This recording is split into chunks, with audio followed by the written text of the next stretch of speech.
জেনাকারী পুরুষ আর নারীর শাস্তি দেখেছেন স্পেশাল একটা চুলা, জাহান্নামের ভিতরে স্পেশাল একটা চুলা বানিয়েছেন আল্লাহ পাক, যার নিচের দিকটা এরকম প্রশস্ত, মাথাটা চিকন, নিচ থেকে আগুন দাউ দাউ করে জ্বলছে, আর এই আগুনের সাথে সাথে মানুষগুলো লাফিয়ে উঠছে। আগুন নিচে নেমে যাচ্ছে, মানুষগুলো নিচে নেমে যাচ্ছে, আবার দাউ দাউ করে আগুন, আবার মানুষগুলো উপরে উঠছে। এটা ওদের শাস্তি দেখেছেন নবী সাল্লাল্লাহু আলাইহি ওয়াসাল্লাম, যারা এই উম্মতের জেনা এবং ব্যভিচারে লিপ্ত আছে। আর আপনাকে আমি বলে রাখি, শুধু সেক্সুয়াল সম্পর্কটাই জেনা না, বরং ওই যে আপনি কথা বলছেন, ওই যে কফি খাচ্ছেন, হাতে স্পর্শ করছেন, চুল ধরছেন, জড়িয়ে ধরছেন, প্রেমপত্র লিখছেন, সবই জেনা টোটালি। এই প্রতিটা কাজ স্ত্রীর সাথে করলে প্রত্যেকটা কাজের বিনিময়ে নেকি পাবেন, আর এই প্রতিটা কাজ আপনি ওর সাথে করলে আপনি প্রত্যেকটা কাজের বিনিময়ে জাহান্নামের দিকে যাচ্ছেন।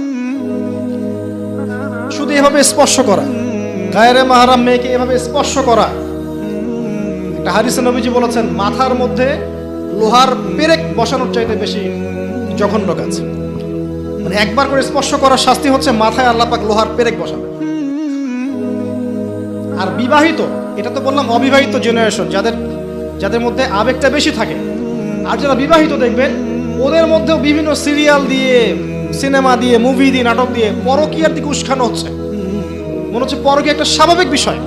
আর এখন ম্যাক্সিমাম পরিবারের মধ্যে পরকীয়া ঢুকে গেছে। দেখবেন স্বামী জানেই না স্ত্রী পরকীয়া করছে, স্ত্রীও জানে না স্বামীর কটার সাথে অ্যাফেয়ার। হ্যাঁ, এবং এগুলো করলে কেউ খারাপ বলবে না। আবার এগুলো করলে এবং জেনা করলে কেউ খারাপ বলবে না। খারাপ তখন বলবে যখন আপনি সাহস করে আরেকটা বিয়ে করতে যাবেন।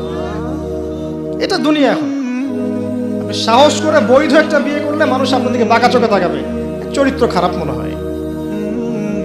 কিন্তু বিবাহিত হওয়ার পরেও একটা স্ত্রী নিয়ে আছেন, এদিকে 10টার সাথে পরকীয়া, কোনো সমস্যা নেই। অথবা বিয়ে না করে আপনি 1000টা মেয়ের সাথে জেনা করছেন, বারে যাচ্ছেন, এই পতিতালয় যাচ্ছেন, ধনির দুলাল হলে ওখানে গিয়ে ইয়াবা খাচ্ছেন, মাদক খাচ্ছেন, সেক্স করে বাসায় ফিরছেন, কোনো সমস্যা নেই। কিন্তু আপনি যদি বলেন বাবা আমার বিয়েটা একটু তাড়াতাড়ি দিন, আমার চাহিদা আছে, আমার বয়স হয়েছে 20-25 হয়ে গেছে, আমাকে বিয়ে দিন। এখন কিসের বয়স তোমার বিয়ে করা? আগে 30-35 হোক, নিজের পায়ে দাঁড়াও আগে। ও নিজের পায়ে দাঁড়াতে দাঁড়াতেই ও জাহান্নামের পায়ে দাঁড়িয়ে গেছে। এদিকে নিজের মেয়েদের চাহিদা আরো আগে শুরু হয়, এবং তারা তো মুখ ফুটে সব বলতে পারে না, বাট তাদের চাহিদা আমাদের চেয়ে বেশি আছে। আপনি যেভাবে একটা মেয়েকে দেখে প্রলুব্ধ হন, একটা মেয়েও আপনাকে দেখে প্রলুব্ধ হয়। তারা বলতে পারে না, ভিতরে ভিতরে পাপ করতে পারে।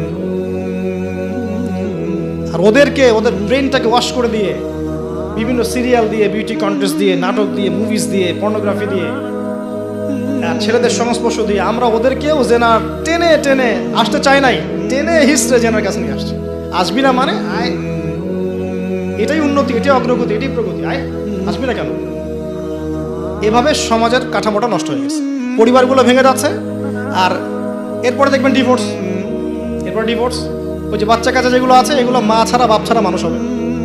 আর যখন একটা পরিবারের সন্তানরা আদর, ভালোবাসা, মহব্বতের পরিবেশ পাবে না, এরা বড় হয়ে জঙ্গি হবে, এরা বড় হয়ে সন্ত্রাসী হবে। ওরা বিক্ষিপ্ত মাথার হয়ে উঠবে, মানসিকভাবে একদম টোটালি ফেড আপ। এই হচ্ছে অবস্থা।